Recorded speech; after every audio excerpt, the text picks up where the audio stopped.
No mai anō. Reefton's ongoing precautionary boiled water notice has been labelled ridiculous by some residents, and even local councillors admit the water's safe to drink. The requirement's been in place for the past 2 years, despite there being no detection of E. coli in that time. Our Nelson-based reporter Jessica Roden reports. It's a picturesque town, but far from perfect below the surface. All of our water infrastructure here is at least 80 years old. It's been patched and mended and sort of fixed up over the years, but the basic infrastructure was shot. For 2 years, Reefton residents have been advised not to drink tap water without boiling it first, but most One News spoke to don't bother. Yeah, to start with, but yeah, you know, it goes on for that long, you just sort of forget about it. Well, I don't think anybody's taking any notice of it. Dawson's Hotel buys bottled water for its rooms and restaurant, each of these costing $7.50 a pop. I think it's a little ridiculous, really.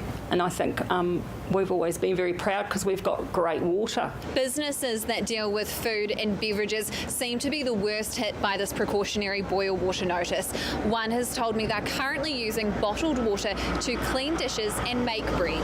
The notice was issued when E. coli was found in the water, but it hasn't been detected again during weekly tests over 2 years. The testing shows that there's no E. coli in the water, so I can categorically hand on heart say that the water is safe at the moment to drink in Reefton.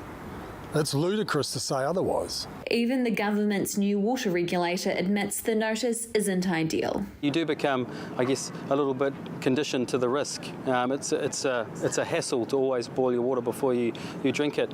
And that's why we see them as effective short-term solutions, but they are problematic long-term. There have been extensive upgrades in recent years, but the notice isn't likely to be lifted until the water can be chlorinated, something locals are strongly against.